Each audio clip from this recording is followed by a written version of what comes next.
지금부터는 초연결 네트워크의 완성 6G를 주제로 세 번째 세션 시작하겠습니다.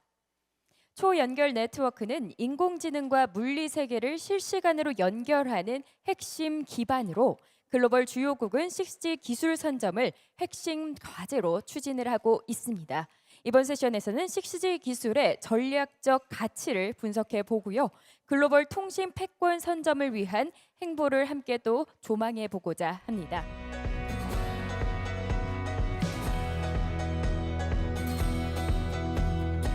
이번 세션은 6G에 대한 세션입니다. 이전 세션들에서 인공지능에서 처리해야 되는 데이터가 엄청나게 많다라는 것들을 강조해서 들으셨을 것입니다.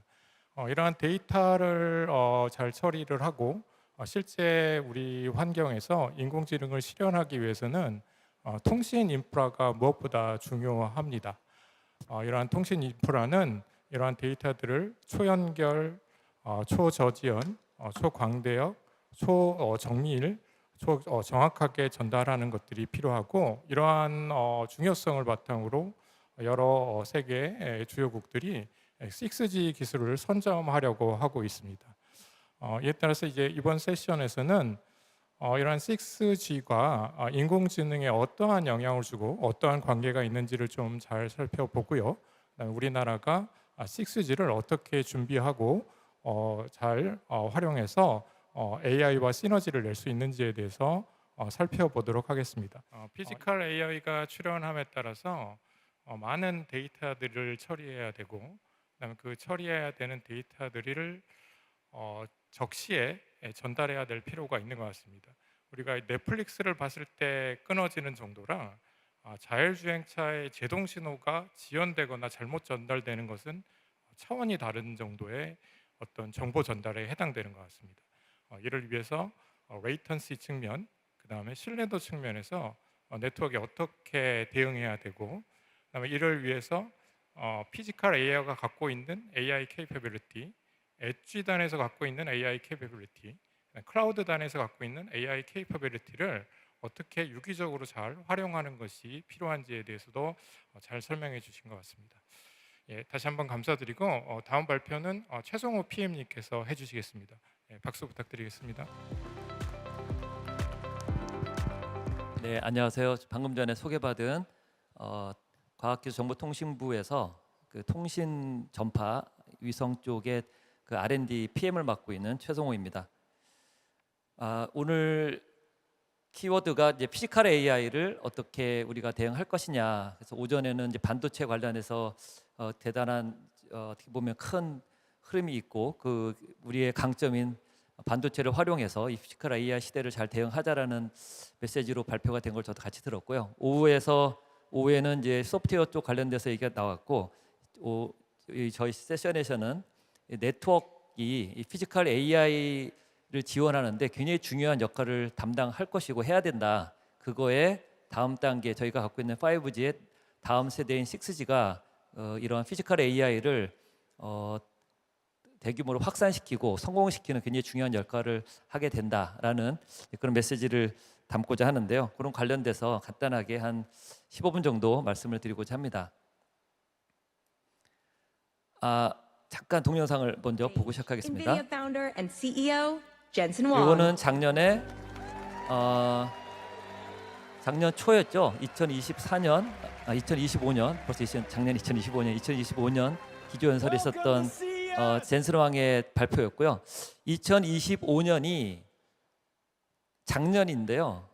피지컬 AI라는 단어를 젠슨 왕이 처음 발표해서 그때부터 피지컬 AI가 주목을 받았던, 그전에는 로봇이라 불렀고요. 휴머노이드라 불렀는데 저희가 챗GPT 나오고 AI가 막 붐업이 되는 와중에 굉장히 오래된 것 같은데 작년 1월 달이 CES였고요. 작년 3월 달이 GTC인데 그때 젠슨 왕이 피지컬 AI라는 단어를 썼더라고요.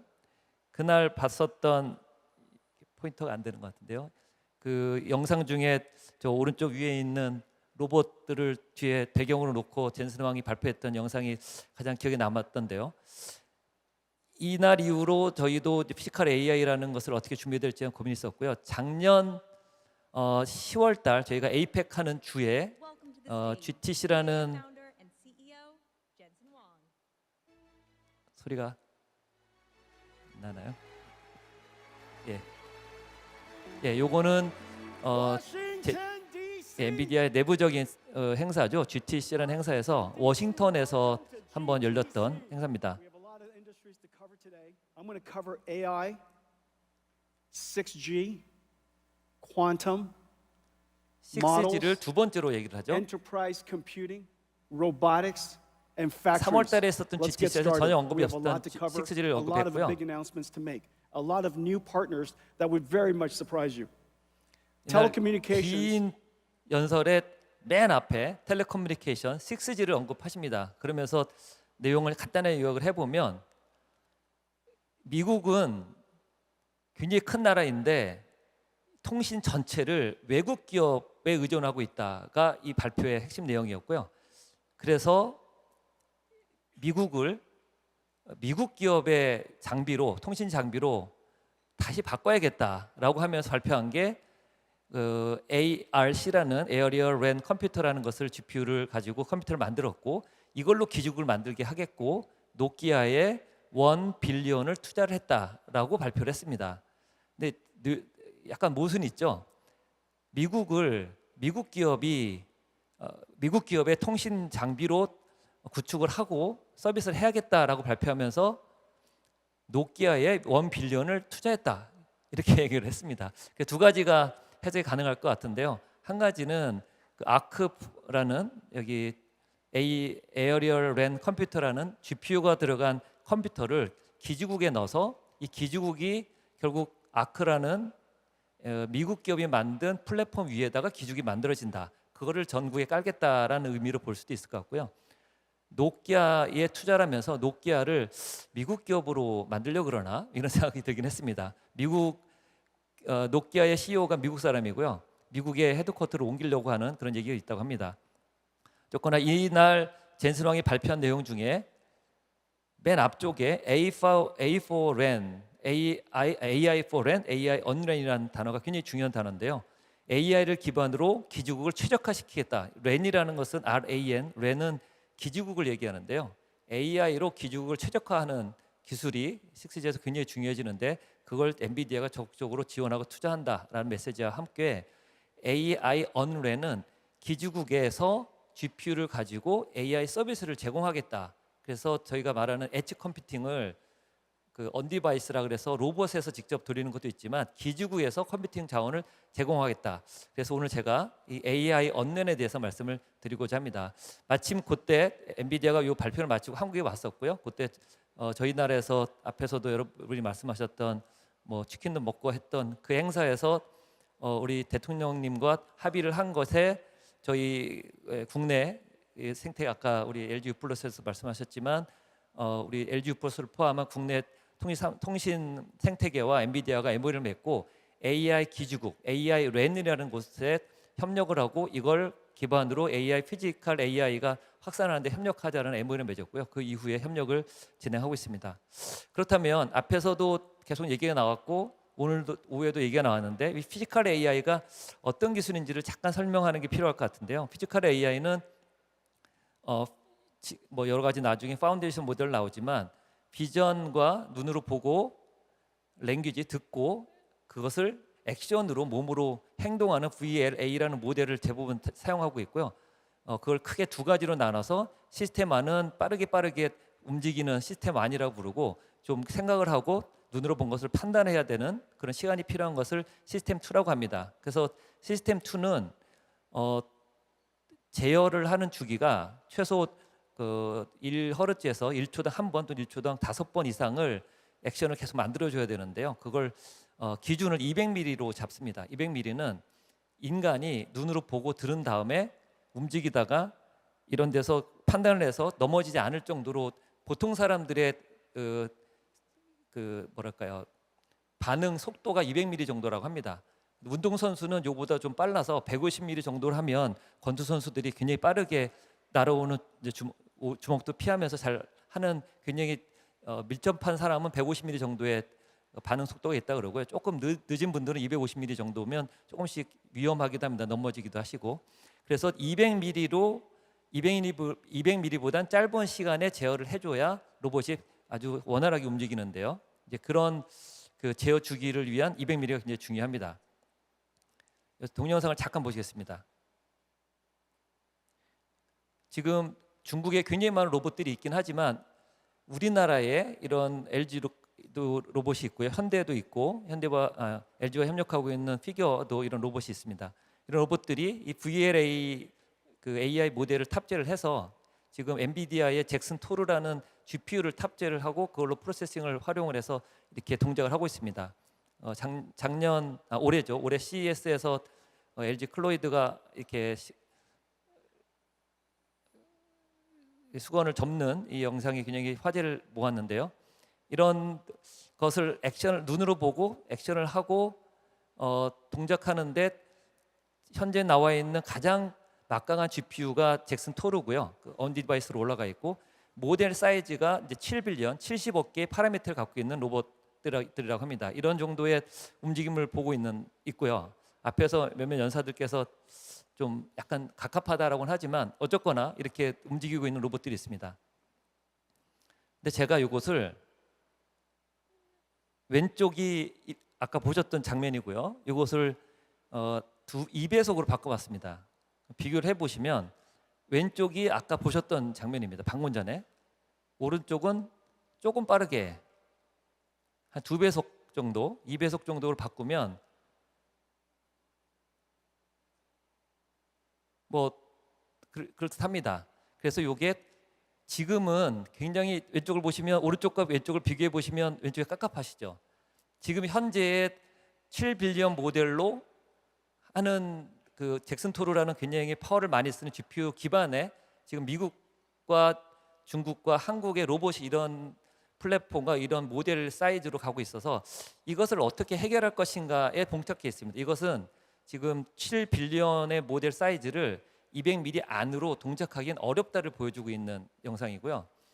그럼 이걸 어떻게 해결을 해야 되냐면 GPU를 굉장히 잘 만들어서 700mm보다 더 빠르게 100mm 이내로 빠르게 동작을 시키거나 아니면 7빌리언 모델을 쓰지 말고 이걸 양자화를 하거나 더 압축을 시켜서 1빌리언 또는 1빌리언보다 작게 만들면 200mm보다 작게 빠르게 동작을 시킬 수가 있습니다. 그러면 오른쪽처럼 좀 빨라질 수가 있는데요. 이런 두 가지 노력이 가능합니다. 그리고 이런 여러 가지 파워의 리밋이나 이런 것들을 반도체를 통해서 해결해야 된다고 앞에서도 말씀하셨던 내용인데 다른 각도에서 다르게 해결할 수 있다가 이제 저희가 오늘 말씀드리려고 하는 내용인데요. AI 기주국이라는 것이 있습니다. 이것을 조금 기술적이라서 간단하게 설명을 드리면 우리나라에 깔려 있는 기주국 5G 기주국은 기존 기주국이라고 하는 제일 왼쪽 위에 있는 기존 랜이라는 저희가 흔히 보고 수 있는 그 안테나가 붙어 있고 그 밑에 안테나를 컨트롤하는 기주국입니다. 하드웨어로 다 구성되어 있고요.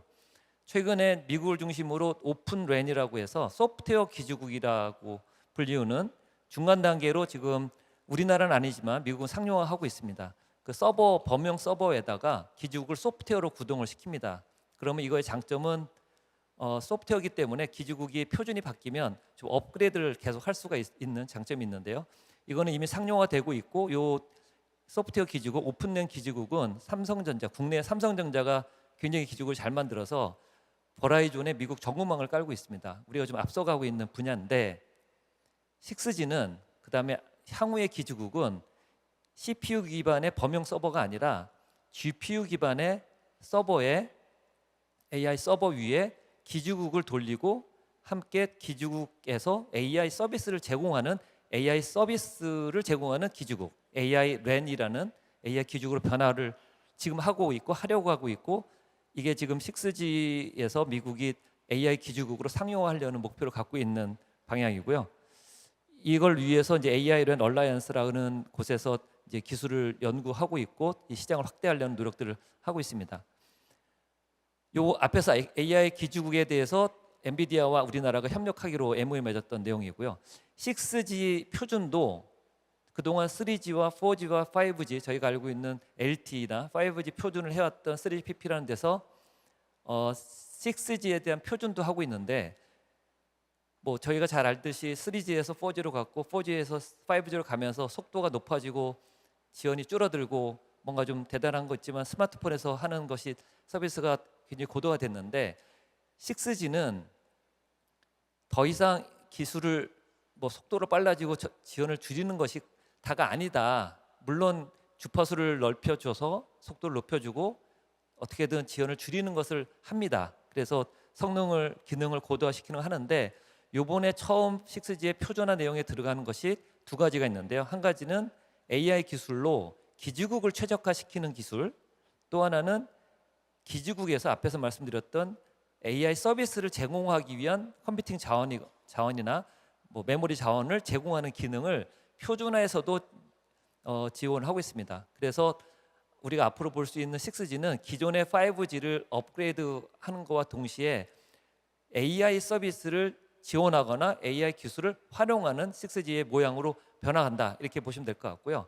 그래서 저도 PM을 7년간 했는데 6G에 대한 R&D를 많이 준비해 왔고 예타 사업을 지금 진행하고 있는데 계속 듣는 질문은 6G가 되면 5G와 뭐가 달라지냐라고 하는데 한마디로 말씀드리면 6G라는 것은 5G에서 해왔던 여러분들이 지금 누리고 있는 기존 서비스들을 좀 더 성능을 고도화해 주는데 거기에 추가로 앞으로 나올 AI 서비스들을 AI 에이전틱 서비스, AI 피지컬 AI 서비스들을 잘 지원해주고 플렉서블하게 지원해주는 네트워크가 됩니다. 이렇게 대답을 하는 게 정답일 것 같고요.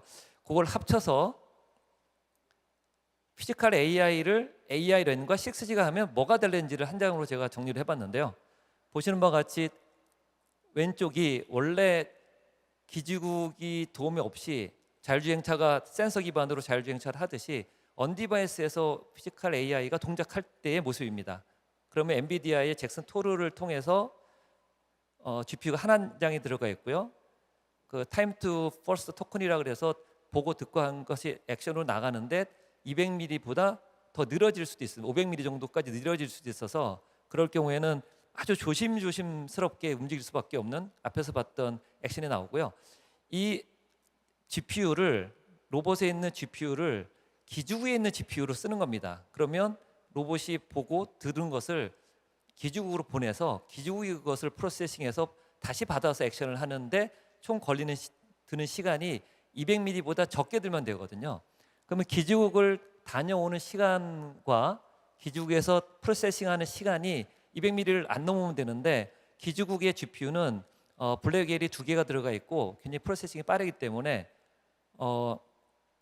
지금 7빌리언짜리 모델을 프로세싱 하는데 30ml가 안 걸립니다. 그리고 전송을 하고 전송을 받는데 앞에서 우리 시티오님 말씀하셨지만 무선 구간의 지연이 10ml에서 20ml 정도이기 때문에 왕복을 해도 50ml 이내로 올 수가 있습니다. 합쳐도 100ml 내외이기 때문에 앞에서 200ml가 안 될 수도 있는 왼쪽 그림보다는 오른쪽 같이 속도가 빠른 경우에는 기지국에서 그 로봇이 언디바이스를 하지 못하는 일을 도와줘서 좀 더 성능이 좋은 로봇을 만들어 줄 수가 있는 그런 상황이 되겠고요.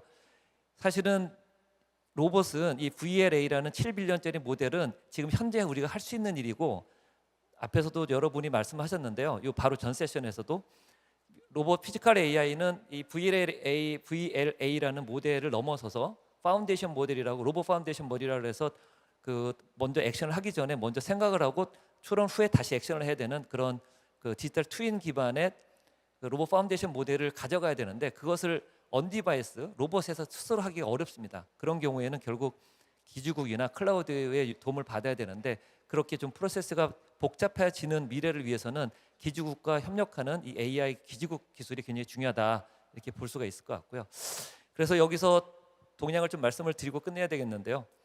이러한 피지컬 AI와 기지국과의 협력을 통해서 새로운 시장을 열려고 하는 것을 사실은 미국과 한국이 아니라 중국에서 하고 있습니다. 중국의 화웨이는 피지컬 AI를 위한 로봇 파운데이션을 만들고 있고요. 이미 자율주행차를 위한 로봇 파운데이션 모델을 제공해서 자율주행차도 하고 있고 AI 기지국 센터도 만들고 있고 피지컬 AI 로봇들과 협력을 통한 그 시너지를 통한 기술 개발을 계속 해나가고 있는데 미국은 고민입니다. 미국은 6G에서는 중국의 화웨이에 끌려가지 않겠다라는 큰 의지를 갖고 있어서 지금 2028년도에 LA에서 미션 LA 2028년이라는 6G 큰 행사를 합니다. 마치 저희가 5G를 할 때 평창 올림픽에서 먼저 시연을 보여주고 그 다음 해에 5G를 최초 상용했듯이 6G에서는 미국이 주도하겠다라는 큰 메시지를 보내고 있고요. 원래 그래서 표준 일정상으로는 2030년이 6G 상용의 목표였는데 지금 미국은 2029년으로 당겨서 퀄컴은 미국 정부 요청에 따라서 2029년 상반기에는 그 상용할 수 있는 단말을 상용할 수 있는 칩을 개발하겠다라고 올해 MWC에 선언을 했고요. 엔비디아는 6G에서는 AI 기지국 기반으로 가겠다를 여러 협력 업체들과 국가들과 협력해 나간다는 선언을 했습니다. 그래서 미국은 이렇게 크게 6G에 대한 준비와 AI 랜 기지국 준비를 하고 있는데요. 좀 더 깊숙하게 들어가 보면 재밌는 현상이 일어나고 있는데 미국은 민간 업체들한테 투자를 하고 하는 걸 안 했다가 NTIA라는 기관을 통해서 앞에서 말씀드렸던 미션 LA 2026도 하고 협력을 해왔는데 최근에 올해부터는 민간에 대한 투자를 군에서 DOW라 그러죠. DOD 예전엔 DO라는 그 정부 기관을 통해서 민간에 투자를 하기 위한 예산을 $500밀리언 확보를 해서 한 3년간 6G 기술 개발에 투자를 한답니다. 거기에 크게 세 가지 내용이 들어가 있는데요. 오쿠드라는 기지국을 소프트웨어로 기지국을 개발하겠다. 거기에 AI 기능이 탑재되어 있는 소프트웨어 기지국, 아까 말씀드렸던 AI 랜 기지국을 말하는 거고요. 또 하나는 아이삭이라 그래서 앞에서도 시티원님 발표하셨지만 기지국이 센싱 기능을 갖게 됩니다. 그러면 통신뿐만 아니라 센싱을 하게 돼서 뭐 전쟁 유사시에는 기지국들이 다 드론을 디텍트할 수 있는 센서로 레이더로 변할 수 있는 그런 기능들을 미국 국방부에서 개발을 시켜서 지금 주파수 공동 사용이라는 것은 미군이 갖고 있는 주파수들이 많이 있는데요. 이 주파수들을 민간한테 풀 수도 있다. 그래서 민간이 유사시가 아닐 때는 민간이 쓰고 유사시에는 군이 쓸 수도 있는 그런 기술을 갖고 와라. 이 세 가지 기술을 개발하게 군에서 요청을 하고 있고요. 결국엔 나중에 보면 이런 군에서 요구하는 기능을 갖고 민간이 개발을 하게 하고 민간이 정보망을 6G로 구축한 후에는 필요시에는 군도 쓸 수 있는 그런 군 공동 사용이 가능한 6G 망을 구축해야겠다라는 것이 미국 정부의 의도로 보고 있고요. 그것들을 협력할 국가들을 이제 글로벌 코얼리션 언 텔레커뮤니케이션이라 해서 그 전에는 일본이나 캐나다나 이런 몇몇 기업 국가들과 협력했는데 최근에 에릭슨과 노키아가 있는 스웨덴과 핀란드가 참여를 하면서 결국 미국의 6G 시장을 줄여 나가려는 제조사들을 이렇게 규합하는 이제 그런 움직임이 있습니다. 여기에 우리나라와 삼성전자가 들어가지 못하고 좀 동떨어져 있는 그런 걸 보실 수가 있죠. 이걸 어떻게 할 것인가가 현재 우리나라에서 당면한 과제고요. 그런 얘기를 오늘 좀 토론을 할 수 있을 것 같고요. 그래서 지금 그동안 저희가 정부에서 했던 것은 6G를 위한 6G를 위한 여러 가지 하드웨어를 위한 그 R&D를 해왔고 올해부터는 AI4N이라고 해서 AI 기술로 기죽을 어떻게 최적화할 것인가에 대한 노력을 해왔는데 앞으로는 내년부터라도 피지컬 AI를 위한 기지국 개발을 통해서 피지컬 AI를 엣지 컴퓨팅 언디바이스와 로봇과 기지국 엣지와 이런 분산 AI를 돌릴 수 있는 그런 기술을 우리나라가 먼저 개발을 해서 그 미국의 LA 올림픽을 할 때 우리나라의 기술을 미국에도 선보이고 미국과 협력을 통해서 미국 시장에 먼저 들어가는 그런 노력들이 필요한 때다 이렇게 말씀을 드리고 발표를 마치도록 하겠습니다. 예, 감사합니다. 6G의 핵심적인 개념이 AI 랜이라는 개념입니다. 지금 소개해 주셨던 것처럼 AI 랜이라는 개념은 AI 네이티브 네트워크라고도 보통 얘기를 하는데 네트워크 설계 단계부터 AI의 역할을 고려해서 네트워크를 설계하는 그러한 새로운 네트워크입니다. 기존의 하드웨어나 CPU가 담당했던 통신 신호 처리를 범용 GPU를 활용해서 처리를 하겠다라는 개념이고 범용 GPU를 기지국단에서 갖고 있기 때문에 다양한 AI 서비스도 같이 제공할 수 있다라는 개념이 AI on RAN이라고 하는 핵심 개념입니다. 그래서 설명해 주셨던 것처럼 피지컬 AI를 AI on RAN이라는 RAN 위에서 AI 서비스를 제공하는 대표적인 어떤 서비스가 될 거다라고들 예상을 하고 있는 것 같습니다. 다시 한번 좋은 발표 감사드리고요.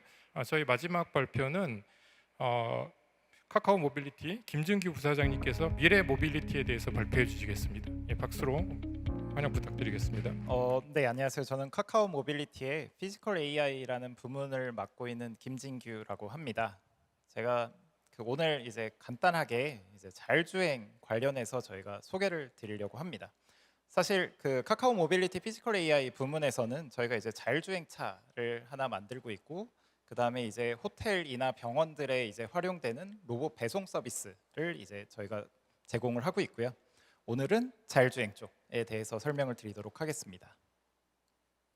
그래서 아마 이제 앞에 많이 이제 설명해 주셨다시피 이제 피지컬 AI 시대가 이제 오기 시작을 했고요.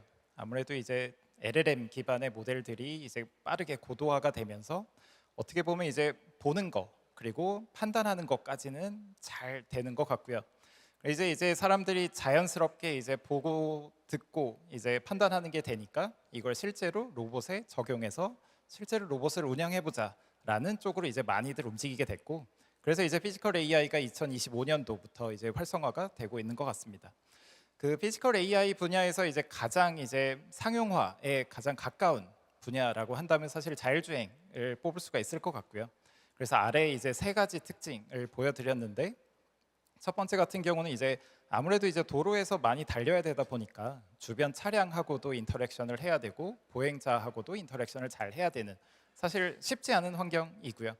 그리고 이게 이제 아무래도 이제 24시간 그리고 일주일 내내 반복 운행할 수 있는, 실제로 도로에서 운행할 수 있는 자율주행 차이기도 하고요.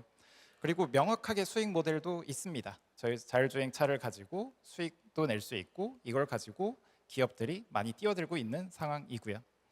사실 이제 한국을 제외하고 이제 미국과 중국은 사실 많이 발전을 하고 있습니다. 아무래도 이제 뉴스를 통해서 많이 보셨다시피 이제 미국의 웨이모 혹은 중국의 바이두나 포니, 위라이드 같은 업체들이 이제 자율주행 기술을 많이 개발을 했고, 실제로 뭐 베이징이나 샌프란시스코, 피닉스 같은 지역에서 실제로 운영을 하면서 이제 상용화 쪽으로 많이들 이제 움직이고 있는 상황입니다.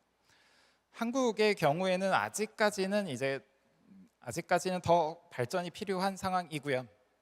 그래서 여기 이제 세 가지를 제가 설명을 드렸는데, 첫 번째 같은 경우는 아무래도 이제 자율주행 쪽을 이제 한국에서는 상용화가 아직은 잘 안 돼 있다 보니까 이걸 이제 플랫폼 기반으로 어떻게 하면 생태계를 만들 수 있을까를 이제 많이들 현재 연구를 하고 있고요. 그리고 두 번째 같은 경우는 아무래도 이제 외국 기업들, 뭐 미국이나 아니면 중국 기업들이 한국에 와서 아직 한국 도로에서 이제 테스트도 해보고 최적화가 안 돼 있는 상황입니다. 이런 상황에서 어떻게 하면 이제 한국 상황에서 한국의 도로 환경에서 최적화된 모델을 만들 수 있을까가 사실 한국 기업들이 많이들 고민하고 있는 포인트이고요. 그리고 어떻게 보면 이제 세 번째가 중요할 수도 있는데, 지금이 사실 골든 타임이라고 생각을 합니다. 아무래도 이제 중국이나 미국 업체들은 이제 중국이나 미국 시장에 포커스를 하고 있는 시기이고, 한국의 기업들의 입장에서는 사실상 지금 이제 한국 상황에 맞게 최적화를 시켜야 이제 한국에서 이제 독자적인 상용화가 가능한 상황이고요. 이 때문에 이제 정부에서도 많이 이제 자율주행을 상용화 시키려고 많이 투자를 하고 있는 상황입니다. 그래서 카카오 모빌리티에서는 이제 사실 자율주행 쪽으로 많이 투자를 해 왔었고요. 여기 이제 왼쪽에 보이시는 것처럼 이제 2020년도부터 이제 자율주행차 임시운행 허가를 받았고, 그 다음에 이제 현대차 그리고 A2G 라이드 플럭스라는 이제 자율주행 업체하고 저희가 이제 협력해서 자율주행 서비스를 계속해서 제공을 하고 있고요. 그리고 이제 플랫폼 쪽으로 이제 제공을 하는 것뿐만 아니라 이제 26년도에 와서는 실제로 저희가 이제 자율주행차를 저희 기술로 만들어서 실제로 서울 강남에서 테스트도 하고 실제로 상용화도 진행을 하고 있습니다. 관련해서 이제 KBS에서 이제 취재한 영상인데 잠깐만 보고 지나가겠습니다. 다음 달부터 서울에서 자율주행 택시가 본격 운영됩니다. 심야 시간대 강남 전역에서 자율주행 택시를 이용할 수 있게 됐는데요. 해외 자율주행 기업들도 한국 진출을 준비하는 정황이 속속 포착되고 있습니다. 이렇게 한국 시장이 각광받는 이유를 신수빈 기자가 취재했습니다. 서울에서 자율주행 택시를 호출해봤습니다. 몇 분 안 돼 도착한 택시. 감독자는 있지만 비상 상황을 제외하고는 스스로 운행하는 3단계 자율주행 기술입니다. 이렇게 운전자가 손을 떼고 있지만 차량은 스스로 차선을 따라 안전하게 운행합니다. 차선 변경도 자유자재. 통신이 열악한 터널에서도 카메라로 주변 상황을 확인하며 문제없이 주행합니다. 다음 달부터 심야 시간에 기본 요금 5, 6천 원대에 누구나 이용할 수 있습니다. 양질의 데이터를 주행, 운행과 동시에 수집할 수 있다는 게 큰 메리트였습니다. 실제 여객운송 서비스를 저희가 그동안 개발해온 기술을 적용한다. 해외 네, 여기까지 자율주행 듣도록 빅테크들도 한국 시장을 노리고 있습니다. 네. 그래서 저희가 이제 서울시 강남구에서 현재 이제 서비스를 진행을 하고 있고요. 그래서 심야 시간에 진행을 하고 있습니다. 그래서 저녁 10시부터 새벽 5시까지 강남구 지역에서 카카오티 택시를 호출하시면 오른쪽 그림과 같이 이제 서울 자율차의 메뉴가 있습니다. 그래서 현재는 0원이라고 돼 있긴 한데 지금은 이제 돈을 받고 있긴 합니다. 그래서 기본료 정도만 받고 있고요. 그래서 혹시나 이제 궁금하신 분들은 저녁 시간대에 자율주행차를 한번 타보시면 생각보다 잘 되네라고 생각을 하실 겁니다. 그래서 저희가 이제 자율주행차를 이제 4월부터 계속해서 서비스를 진행을 하고 있고요. 저희가 이제 고무적인 거는 저희가 이제 승객들한테 이제 어느 정도의 만족도를 가지는지 이제 평점 같은 거를 매기게 되는데 5.0 만점에 4.98을 현재 달성하고 있고요. 이게 기존에 이제 택시에서 받는 이제 스코어보다 훨씬 더 높은 점수라서 이제 여러 가지 측면에서 이제 자율주행 기술도 많이 올라왔고 그 다음에 자율주행차를 사람들이 타는 거에 대해서도 많이 편안해하는구나라는 거를 이제 깨닫게 되는 상황인 것 같고요. 그리고 이제 아무래도 저희는 이제 플랫폼을 가지고 있다 보니까 이 플랫폼을 기반으로 자율주행차를 상용화하기 위해서 많이 노력을 하고 있습니다. 아무래도 이제 카카오티를 통해서 이제 택시를 부를 때 이제 자율주행차가 이렇게 옵션으로 나오기 때문에 쉽게 이제 사람들이 접근할 수 있게 되었고요. 그리고 아무래도 이제 자율주행차를 이제 호출하더라도 자율주행차가 현재는 많지 않아서 이제 호출이 안 될 때 뭐 택시나 아니면 다른 교통수단을 대체해서 추천해 줄 수 있는 플랫폼이기도 합니다. 그래서 저희가 이제 카카오티 앱에서 이제 자율주행차를 지금 호출을 하고 있는데 이제 여러 가지 이제 데이터들을 분석을 해 보니까 대부분의 이제 사람들이 이제 택시를 호출하려고 이제 목적지를 찍은 다음에 그 옵션들 중에서 택시와 자율주행차, 뭐 다른 뭐 벤티 같은 옵션들이 나올 때 거기서 자율주행차를 선택하는 비율이 거의 97%였습니다. 그래서 이 말은 사실 자율주행차를 크게 이제 상용화하기 위해서는 사람들한테 이제 쉽게 다가갈 수 있어야 되고 그러면 이제 택시를 호출할 때 쉽게 자율주행차를 호출할 수 있게 해준다면 사람들이 조금씩 좀 더 이제 자율주행차를 이제 경험할 수 있을 것으로 보입니다. 저희가 현재 이제 카운팅한 바로는 한 5,000명 정도가 저희 자율주행차를 이미 이제 경험을 하셨고요. 그래서 조금씩 이제 상용화를 향해 가고 있는 중입니다. 그리고 오른쪽 같은 경우 이제 차량 가동률인데 이게 사실 되게 중요합니다. 자율주행차를 상용화할 때 이게 가동률이라고 하는 거는 어떤 이제 승객을 태우고 이동하는데 차량이 실제로 어느 정도나 가동을 하고 있는지에 대한 여부이고요. 그래서 가동률이 높으면 높을수록 사실 수익률이 높다고 보시면 될 것 같습니다. 이게 이제 가동률이 떨어지면 자율주행차가 이제 승객들을 이제 태우고 이동하는 게 아니라 어디 갓길에 서서 기다리고 있거나 호출을 대기하는 시간이 많아진다는 거고요. 그래서 이 가동률을 어떻게 높일 것인가가 사실 해외 업체도 그렇고 국내 업체도 여기에 이제 많이 노력을 하고 있는데 저희는 아무래도 이제 카카오티 플랫폼을 가지고 있다 보니까 이 트래픽을 바탕으로 가동률을 많이 높일 수 있는 계기가 된 것 같습니다. 그래서 이제 아무래도 이제 플랫폼 쪽에서 자율주행차가 들어오면 여러 가지 이제 대응을 해줘야 되는 게 있는데요. 이제 왼쪽 같은 경우를 보시면 자율주행차가 사실 갈 수 있는 길이 많이 없는 경우도 있습니다. 그래서 어떤 자율주행차는 이제 유턴이 안 되는 경우도 있고 그럴 때는 유턴하지 않고 다른 길로 우회해서 안내하는 것도 필요하고요. 그리고 오른쪽 같은 경우는 자율주행차가 이제 갈 수 있는 지역이 또 따로 있습니다. 이게 뭐 자율주행 기술사에 따라서 또 달라지고요.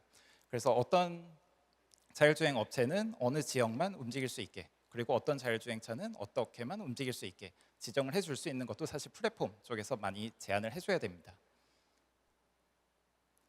그리고 여기 있는 것도 이제 플랫폼 쪽에서 이제 제공해 줄 수 있는 역량들이고요. 그래서 왼쪽 같은 경우는 이제 호출에 대한 플랫폼, 그리고 가운데 같은 경우는 이 상황에 대해서 관제해 줄 수 있는 시스템들, 그리고 오른쪽 같은 경우도 이제 자율주행차에 맞게 관제를 하고 호출을 해줄 수 있는 시스템들, 그리고 특히나 이제 서울시에서는 이 신호등에 대한 정보가 CITS 시스템을 통해서 이제 자율주행차가 받게 됩니다.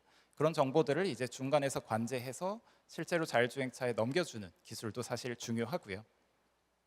그리고 이제 자율주행차를 만드는 것도 이제 한번 살펴보면, 사실 자율주행차는 이제 뭐 몇십 년 동안 이제 계속해서 축적해온 기술들이고, 카카오 모빌리티에서도 자율주행차에 대한 기술을 내재화하기 위해서 많이 노력을 하고 있습니다. 그래서 이 그림을 한번 살펴보시면 이게 이제 자율주행차를 만들 때 필요한 모듈들이라고 보시면 될 것 같고요. 그래서 가운데 박스 안에 들어있는 게 실제로 자율주행차이고, 그 차에서 카메라나 라이다나 아니면 GPS 신호, GNSS 신호, 레이더, IMU, CITS 신호등에 대한 정보고요. 그 다음에 HD 맵에 대한 정보가 필요하고요. 이 정보들이 이제 차량 내부의 어떤 머신러닝 모델 혹은 기계학습 모델에 들어가면 보통 이제 퍼셉션이라고 하는 주변에 어떤 물체가 있는지를 인지하는 모델이 필요하고, 플래닝이라고 하는 거는 그 자율주행차가 앞으로 몇 초 후에 어디로 움직여야 하는가를 판단하는 모델입니다. 그리고 실제로 컨트롤은 플래닝에 따라서 실제로 차를 운행하는 모듈이고요. 이렇게 해서 이제 실제로 이제 조향 장치나 아니면 주행 장치를 조정을 하게 되고, 그 다음에 이 차량을 가지고 실제로 상용화를 하기 위해서는 왼쪽에 보시는 것처럼 이제 시뮬레이터도 필요하고, 이제 센서들을 칼리브레이션 해줄 수 있는 시스템들도 필요하고, 그 다음에 오른쪽 같은 경우는 실제로 차의 이제 퀄리티 어슈어런스도 필요하고, 그 다음에 플릿 오퍼레이션 등등에 대한 작업들도 필요합니다. 그래서 카카오 모빌리티에서는 이제 풀스택에 대한 기술을 만들려고 지금 노력을 하고 있는 중이고요. 실제로 서비스하고 있는 모델도 이 기술들을 바탕으로 하고 있습니다. 그래서 이제 카카오 모빌리티에서는 이제 풀스택 자율주행 기술을 확보하는데 가장 역점을 두고 있고요. 그래서 이제 오른쪽 위에 보시는 게 자율주행차에 올라가는 센서입니다. 그래서 뭐 라이다 센서며 카메라 센서, GNSS 센서들을 이제 저희가 이런 센서 킷 형태로 만들어서 자율주행차에 얻는 작업을 하고요. 그리고 왼쪽 아래 그림을 보시면 이게 이제 HD 맵입니다. 그래서 HD 맵이라고 하는 거는 해당 차가 있을 때 그 주변에 차선 정보가 어떻게 돼 있는지, 신호등 정보가 어떻게 돼 있는지에 대한 정보이고요. 그 정보를 바탕으로 자율주행차가 해당 상황에서 교차로를 어떻게 통과하는지, 어떻게 차선을 유지해야 하는지에 대한 거를 이 HD 맵을 통해서 가지고 있습니다. 그래서 이러한 이제 기술들을 바탕으로 이제 자율주행차에 대한 기술을 개발하고요. 해서 이제 최근에는 이제 자율주행에 대한 기술이 여러 방면으로 이제 발전이 돼서 최근에는 이제 E2E 방법이라는 방법도 많이 나오고 있습니다. E2E라고 하는 거는 이제 테슬라가 이제 하고 있는 방식이라고 보시면 될 것 같고요. 최근에는 이제 엔비디아에서도 E2E 방식을 이제 따라가고 있습니다. 그래서 저희 이제 내부에서도 이제 E2E 통합 모델을 이제 개발을 하고 있고요. 그래서 타겟은 2026년도 12월에 E2E 모델을 기반으로 실제 강남에서 주행하는 것을 목표로 하고 있습니다. 그래서 오른쪽 아래 같은 경우는 저희가 실제로 강남에서 모은 데이터를 바탕으로 E2E 모델을 학습시켜서 그거에 대한 결과를 본 영상이고요. 그래서 보시면 아시겠지만 이제 HD 맵을 기반으로 주변에 차량이 어디에 있는지도 잘 인식을 하고 있고, 이걸 바탕으로 현재 차가 앞으로 어떻게 주행을 해야 하는지에 대한 정보도 잘 판단하고 있는 걸 확인하실 수 있습니다. 그래서 이러한 이제 모델들을 바탕으로 저희 이제 카카오 모빌리티에서는 자율주행차에 대한 기술을 이제 고도화하는 쪽으로 발전을 해 나가고 있습니다. 사실 이게 저희 혼자 할 수 있는 건 아니고요.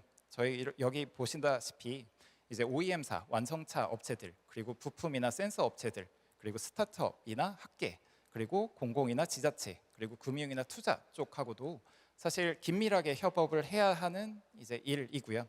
그래서 저희도 이제 LG 이노텍이나 아니면 AI 미래차 얼라이언스에 합류해서 이러한 이제 업계와 학계 그리고 스타트업과 협력해서 이 자율주행차를 이제 내재화하는데 노력을 하려고 합니다. 그리고 이제 제가 앞에 살짝 설명드렸었는데 저희가 이제 자율주행차를 하기도 하지만 이제 로봇 배송 서비스도 저희가 지금 하고 있습니다.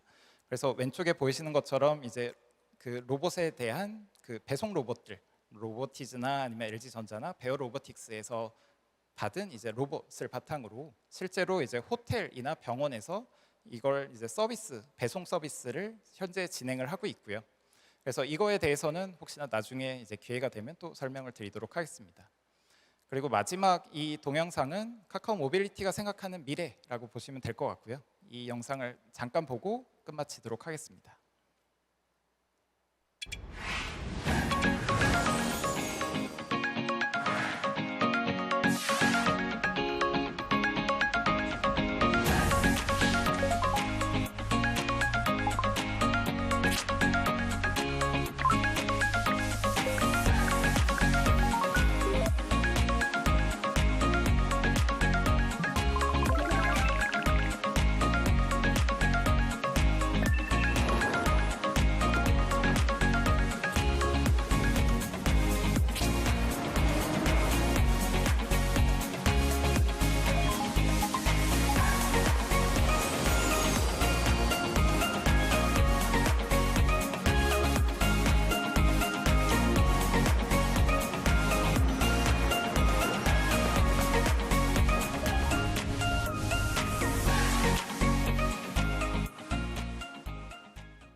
네, 여기까지 하도록 하겠습니다. 감사합니다. 예, 감사합니다. 카카오 모빌리티의 자율주행에 대해서 잘 설명드렸습니다. 피지컬 AI가 우리가 알고 있는 휴머노이드 로봇뿐만 아니라 이런 자율주행차로도 피지컬 AI 개념이 확장되고 있습니다. 특히 설명해 주셨던 것처럼 엔드-투-엔드 모델 학습을 통해서 소위 차량 파운데이션 모델을 통해서 자율주행을 제공함으로써 주변 환경, 주변 자동차들, 교통 인프라들과 상호작용을 하면서 스스로 판단해서 주행을 하게 되는 이러한 피지컬 AI로서의 어떤 역할들이 강조되고 있는 것 같습니다. 다시 한번 좋은 발표 감사드리고요. 저희가 이제 Q&A 세션, Q&A 시간을 갖도록 하겠습니다. 발표를 다들 이 열성을 가지고 해주셔가지고 발표 시간들이 좀 초과돼서 저희가 Q&A를 할 수 있는 시간이 한 15분, 10분, 15분 정도로 좀 제한되어 있는 것 같습니다. 먼저 이제 제가 좀 질문을 드리고 싶은 것이 이미 발표에서도 조금 얘기가 나왔긴 하지만 피지컬 AI의 지능이 디바이스에 있어야 할까요? 아니면 네트워크 단에서 지능이 있어서 피지컬 AI를 컨트롤해야 할까요? 라는 이러한 궁금증이 생깁니다.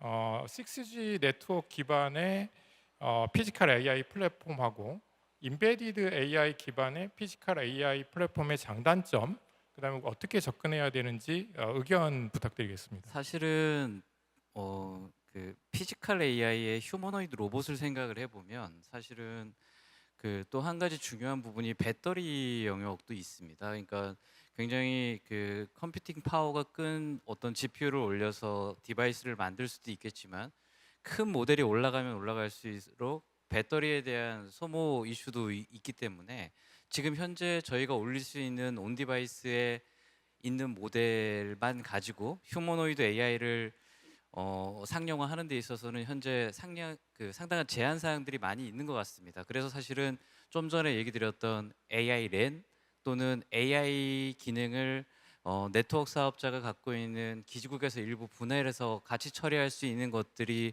현실적으로 상용화 가능한 모델로 생각이 되고요. 그 부분에 대해서 다양한 실증 같은 것들을 진행을 이때까지 해왔는데 조금 더 고민해야 될 것들은 뭐냐 하면 그 AI 컴퓨팅이 그냥 하나의 데이터나 어플리케이션 같이 올라가는 것들이 아니라 실제 인바디드 돼 있는 다양한 AI와 하나의 물건인 것처럼 돌아갈 수 있도록 같이 라우팅되고 동작하게 하려면 결과적으로는 6G에서 그거와 관련된 여러 가지 컨텍스트 기반의 라우팅이나 다양한 네트워크 아키텍처 같은 것들이 필요한 것 같습니다. 저희가 옛날을 좀 돌이켜 생각해 보면 저희가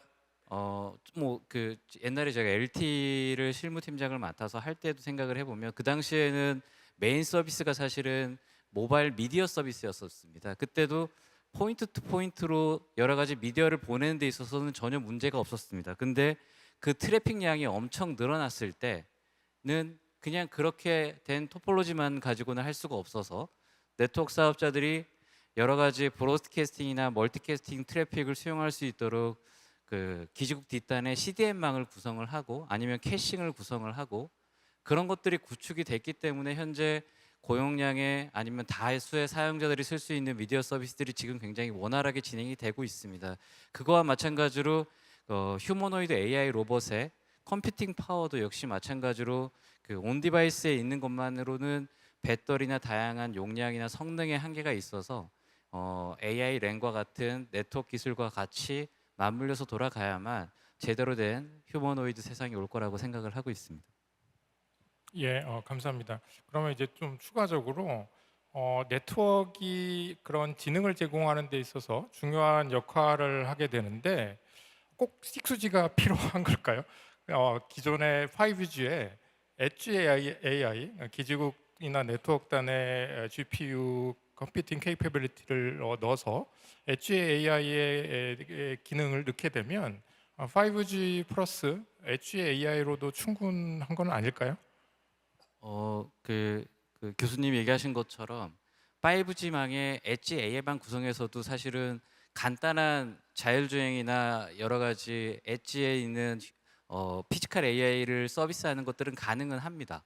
가능하지만 저희가 생각하는 세상은 그냥 특정한 몇 대의 휴머노이드 로봇을 수용하는 네트워크가 아니라 이 휴머노이드 로봇이 많아지고 이게 조금 더 실생활에 다양한 씬에 적용이 되려다 보면 그냥 방금 얘기한 5G망에 그냥 엣지를 두고 하나의 AI 기능을 데이터 어플리케이션 같이 올려서만 하는 거에 있어서는 많은 한계가 존재합니다. 그리고 아까 얘기한 것처럼 대용량의 많은 휴머노이드 로봇이 생성이 돼서 네트워크에서 돌아다녔을 때는 단순한 그런 구조만 가지고 서빙하는 거에 있어서는 큰 한계가 있습니다. 그래서 그거를 실제 AI 컴퓨팅 자원을 네트워크의 하나의 노드인 것처럼 두고 그게 실제 네트워크의 자원을 라우팅해서 쓸 수 있는 형태가 돼야만 나중에 더 많은 휴머노이드 로봇이 상용화되는 데 있어서 필요하다고 생각을 하기 때문에 6G와 AI 네이티브 네트워크가 지금부터 고민이 돼야 된다라고 생각을 하고 있고요. 단순히 몇 대에 대해서 그냥 AI를 분산 컴퓨팅하듯이 적용하는 것들은 5G만과 엣지 AI만 가지고도 가능할 거라고 생각을 하고 있습니다. 예, 사실 말씀해 주신 것처럼 피지컬 AI가 요구하는 레이턴시라든가 신뢰도를 제공하기 위해서는 기존의 통신 방식으로는 한계가 있다라고들 보는 것 같습니다. 그래서 AI를 활용해서 네트워크를 최적화하고 AI를 통해서 효율적으로 운영을 함으로써 피지컬 AI가 요구하는 레이턴시나 신뢰도를 제공할 수 있다라고 보는 견해가 현재 대부분의 견해인 것 같고요. 그런데 이제 그런 AI for RAN이라고 해서 AI를 네트워크의 효율화를 위해서 잘 활용하는 것은 좋은데 그렇게 하려면 사실은 굉장히 많은 사용자, 굉장히 많은 피지컬 AI들을 수용하기 위해서는 엄청나게 많은 GPU 자원이 필요하게 됩니다.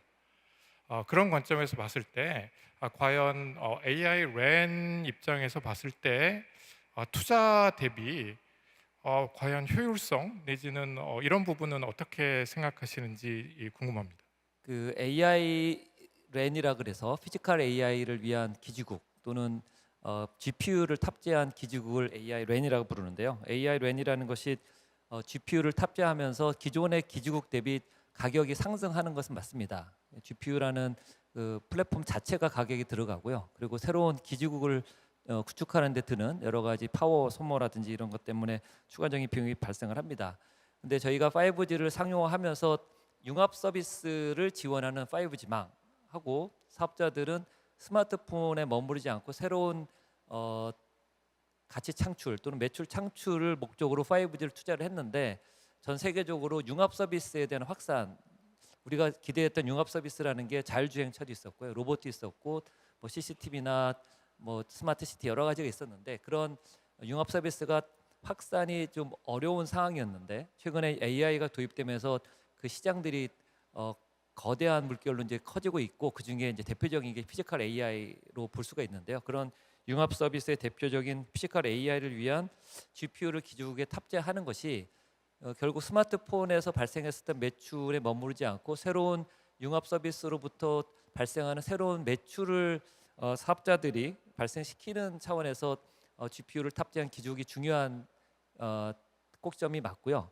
그렇게 구축한 기지국 이제 구축 비용이 필요하겠죠. 구축 비용 대비 이제 서비스를 제공하면서 아까 설명이 좀 부족하긴 했는데 이 엣지 컴퓨팅을 탑재한 기지국이 로봇에서 올라오는 트래픽을 받아서 실시간으로 전송을 하려면 로봇이 원하는 실시간 저지연 서비스를 보장을 해줘야 됩니다. 로봇이 나의 브레인을 내 스스로 동작을 시키다가 엣지 컴퓨팅인 로봇의 브레인을 기지국의 브레인으로 대체해서 서비스를 받고자 하는데 트래픽이 올라가서 내려오는데 지연이 생겨서 원하는 서비스를 못 받으면 그건 제대로 된 오프로드된 서비스가 아니기 때문에 기지국에서 요 로봇이 원하는 트래픽을 받아서 컴퓨팅해서 전송을 다시 해줘서 로봇이 그 프로세싱을 하게 하는 그 트래픽에 대해서는 특별하게 QS를 보장해주는, 저희가 보이스를 엔드투엔드 200mm 보장을 해주면서 좀 이렇게 하블링 없게 해주는 그런 QS를 보장을 해주잖아요. 그런 것처럼 이 로봇을 위한 데이터 트래픽은 특별하게 보장을 해주는, 지금 최근 다른 나라에서는 네트워크 슬라이싱이라는 기술로 5G망에도 이제 접목을 시키고 있는데요. 그런 특별한 서비스를 보장해주는 기술이 들어가야 됩니다. 그런 서비스를 지원해주는 대신에 피지컬 AI 서비스를 제공하는 기업들이 이 사업자들한테 일정 부분의 수익을 공유해주는 그런 에코시스템이 발생을 해야 될 것 같고요. 그렇게 되면 GPU 기반의 기지국을 탑재한 전국망 아니면 특별하게 피지컬 AI가 많이 필요한 지역에 GPU를 탑재한 기지국을 깔면서 레버뉴를 창출하는 것이 이제 트레이드오프가 되면서 사업자들이 그런 GPU를 다양한 각도의 서비스에 확대시켜 나간다 그러면 투자가 결국에는 레버뉴로 창출되는 선순환이 일어나게 되지 않을까 이렇게 생각합니다. 네, 감사합니다. 사실 GPU가 네트워크의 최적화 운영에 활용되는 경우에 유효 시간이라는 게 분명히 존재를 할 거고요. 네트워크가 비지하지 않은 그런 시간에 이러한 GPU 자원을 어떻게 잘 활용해서 새로운 서비스를 제공하고 레베뉴를 창출할 거냐가 이러한 투자 수익에서 굉장히 중요한 요소가 될 수 있을 것 같습니다. 토픽을 약간 옮겨서요. 마지막 발표해 주신 김진규 부사장님께 질문 하나 드리겠습니다. 지금 자율주행도 차량 파운데이션 모델과 같이 엔드투엔드 모델을 학습해서 자율주행을 하는 그런 경우가 많아지는 것 같습니다. 이런 경우에 이제 내부 모듈 간의 경계가 좀 불명확해져 가지고 왜 속도를 줄였는지, 뭘 위험으로 인식해서 차량이 그런 제어를 했는지 하는 것들에 대한 설명이 좀 어려울 수 있을 것 같고, 그다음에 어떤 사회적 주행 규범 같은 것들도 좀 잘 반영하기가 어려울 수도 있는 것 같습니다. 이런 관점에서 이런 파운데이션 모델 기반의 자율주행과 기존의 모듈별 어떤 기능을 수행하는 자율주행의 어떤 차이점, 어떻게 이런 것들을 대체할 수 있는지에 대해서 좀 설명해 주시면 좋을 것 같습니다. 네, 짧게 설명드리면 요새 이제 VLA라고 해서 엔비디아에서 알파마요라는 거를 이제 발표를 하면서 이제 파운데이션 모델들 혹은 이제 언어 모델 기반의 모델들도 이제 자율주행에 활용할 수 있다라는 걸 이제 만들고 있고요. 근데 여기에 이제 한 가지 문제 중에 하나는 아까 이제 LLM을 활용해야 되다 보니까 이거에 대한 사이즈가 한 7 비릴리언 정도의 파라미터를 사용을 합니다. 얘를 이제 엣지 컴퓨터에 넣으려고 하면 사실 아까 발표해 주신 것처럼 상당한 부담이고요. 그래서 자율주행 차에서 현재 가지고 있는 제한된 컴퓨팅 파워 안에서는 사실 이러한 언어 모델을 돌리기는 쉽지는 않은 상황입니다. 그래서 약간 이제 선택의 기로에 있긴 하고요. 기존대로 이제 E2E로 가서 안정적으로 갈 건지, 아니면 그 엣지 케이스들을 이제 발생했을 때 어떻게 해결이 잘 안 되니까 그러면 VLA 기반으로 가야 한다라는 쪽이 있고요. 그래서 아직 어느 쪽으로 가야 될지는 이제 뭐 아직 결정되진 않았지만 제 생각에 궁극적으로는 VLA로 가게 될 것 같습니다. 이게 어떻게 컴퓨팅을 뭐 줄이든 아니면 이제 모델 사이즈를 줄여서라도 아마 VLA 쪽으로 가게 될 것 같은데, 그 시기가 언제일지는 사실 장담이 안 될 것 같습니다. 그래서 아까 말씀해 주신 대로 이제 여러 가지 이제 네트워크 관련된 기술들도 나오고 있는데, 이러한 기술들이 이제 고도화가 된다면 결국엔 이제 자율주행 쪽에서도 VLA가 들어와서 어떤 이제 판단에 대한 근거도 이제 사용자에게 설명해 줄 수 있고, 사용자가 자연어 형태로 어떤 요청을 줬을 때 자율주행차가 그걸 반영을 해서 실제로 차 운행에 이제 반영할 수 있게 만드는 것도 가능해질 것 같습니다. 하지만 언제 될지는 잘 모르겠습니다. 답변 감사합니다. 사실 궁금한 것들이 더 많은데 시간이 한계가 있는 것 같고요. 온라인으로도 굉장히 많은 질문들이 올라왔습니다. 그래서 온라인에서 몇 개 질문 한 2개 정도만 추가해서 질문에 대한 답변을 한번 들어보도록 하겠습니다. 요즘 이제 인공위성에 대한 관심도와 활용성에 대한 얘기들이 많이 나오는 것 같습니다. 그래서 질문이 스타링크가 추진 중인 인공위성 통신과 비교해서 6G의 우위는 어떤 것들이 있으며 만약 약점이 있다면 어떻게 극복하고 추진하는지 궁금합니다. 이런 질문이 있습니다. 마침 우리 최성원 PM님께서 답변을 잘 해주실 수 있으실 것 같습니다. 네. 질문이 사라졌네. 대부분 오해를 좀 하시는 게 없지는 않은 것 같은데요. 지금 스타링크가 하고 있는 여기 있네요. 스타링크가 추진 중인 저궤도 위성 통신은 우리가 갖고 있는 지상 이동 통신을 대체할 수는 없습니다. 일부 이제 언론에서나 방송이나 이런 데서도 위성이 전 세계를 커버하면서 이동 통신사들의 위기가 오는 것이 아닌가 이렇게 하지만, 이건 물리학적으로 아니면 공학적으로 위성이 커버하는 에어리어가 최소한 한반도 아니면 남한, 우리 대한민국 아니면 뭐 최소 경기도 서울 지역을 포함한 이 정도 커버리지고요. 위성 하나가 제공할 수 있는 데이터 레이시 10기가, 50기가, 뭐 100기가 이 정도 수준입니다. 그럼 100기가를 여기 사는 사람들하고 나누려고 그러면 한 사람당 1메가도 안 나오거든요. 그러니까 이거는 나눌 수가 없는, 그렇지만 사람들이 많이 살아서 기지국을 세워서 하는 이동통신 지역이 아닌 바다, 배가 띄엄띄엄 있거나 공중, 뭐 사막 이런 데는 기지국을 세워서 위성 이동통신하는 게 말이 안 되잖아요. 광캡을 하고 뭐 커버를 사람 한 명 지나가는데 기지국 하나 세웠으니 말이 안 되니까, 그런 지역을 전 세계가 굉장히 넓기 때문에 그런 지역에 서비스를 하겠다가 위성통신이기 때문에 위성통신과 5G나 6G와의 비교나 경쟁은 아닌 것 같고요. 6G라는 것은 이제 이동통신이라 부르다면 6G라는 표준으로 위성통신도 지금 스타링크는 전 세계적으로 표준하고 아무 관계없이 스타링크의 위성과 스타링크의 단말기가 통신을 합니다. 그 표준화되지 않은 자체적인 통신인데요. 저희 이동통신도 1세대 전에는 모토로라의 기지국과 모토로라의 단말기로 다 통신이 됐었는데, 그게 표준화가 되면서 기지국이 삼성 거라고 하더라도 뭐 LG전자나 옛날에 펜텍이나 이런 단말기가 수신했듯이 표준화가 되면서 기지국과 단말기가 분리됐던 것처럼 위성통신도 위성은 스타링크지만 단말기는 삼성 단말이 될 수가 있어지려면 표준을 따라야 됩니다.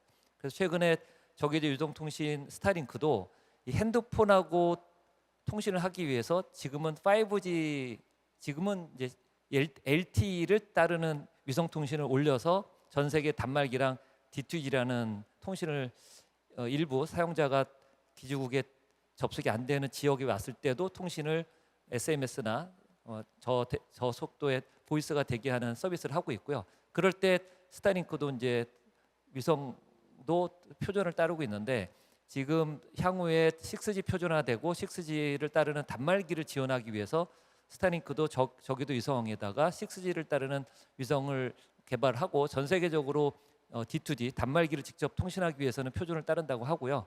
그 이외 그렇지 않은 이런 스마트폰이 아니더라도 이런 디바이스를 단말기가 있습니다.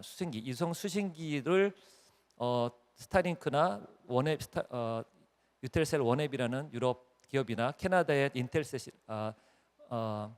텔레셋이나 이런 위성 통신 사업을 하는 많은 저궤도 위성 사업자들이 앞으로는 5G NTN이라는 표준을 따르고 6G 표준 나오면 6G 표준을 따르는 위성을 띄워서 이 단말기를 꼭 그 회사의 단말기가 아니더라도 수신기인데요. 수신기를 다양한 수신기의 에코시스템을 만들어서 시장을 확대하겠다 이런 노력들이 있습니다. 그래서 약점이 있다기보다는 각 영역별로 필요에 따른 사용자들의 서비스를 제공하기 위한 노력들이 현재 열심히 진행 중에 있다 이렇게 이해해 주시면 좋을 것 같습니다.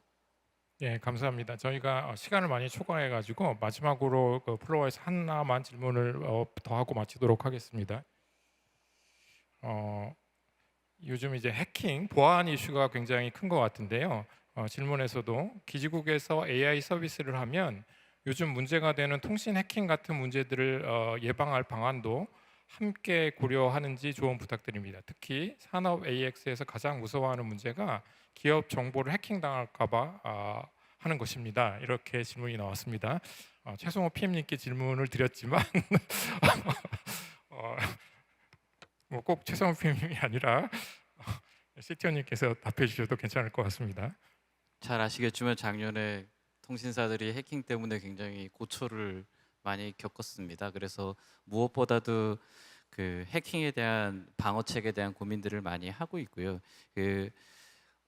해킹 관련돼서는 그 레이어별로 사실은 고민해야 될 것들이 굉장히 많이 있는 것 같습니다. 그러니까 기본적으로 저희가 암호화에서 통신하기 위한 여러 가지 키 관리에 대한 이슈가 있을 것 같고요.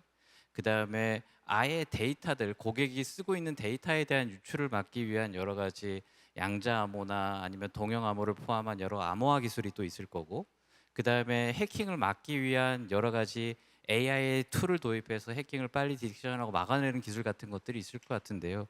어쨌든 이때까지는 저희가 기지국이라고 하면 외부에 오픈되지 않은 클로즈 네트워크 형태로만 구성이 됐다면 그 부분에 있어서 다양한 통신 채널에 대한 보안이나 아니면은 그 위에 올라가기 위한 여러 가지 어플리케이션에 대한 암호화 기술에 대한 고민들을 같이 진행을 하고 있고, 좀 전에 얘기한 여러 가지 AI 모델이 올라갔을 때 그 모델에 대한 여러 가지 가드레일을 포함한 것들은 똑같이 AI에 포함한 여러 가지 보안 기술이 같이 적용이 되는 것들을 고민을 하고 있고요. 이런 것들이 포함돼서 결국은 AI 랜에 올라간 AI 컴퓨팅을 활용한 해킹 대응이 가능할 걸로 현재 검토를 하고 있습니다. 네. 예, 답변 감사드립니다. 저희가 시간을 많이 추가해서 더 이상 질문을 받기는 좀 어려울 것 같습니다. 오랜 시간 동안 경청해 주셔서 감사하고 저희 세션은 이것으로 마치도록 하겠습니다. 예, 감사합니다. 네, 감사합니다. 또 이렇게 깊이 있는 논의를 이끌어 주신 연사분들께 다시 한번 따뜻한 박수 부탁드리겠습니다.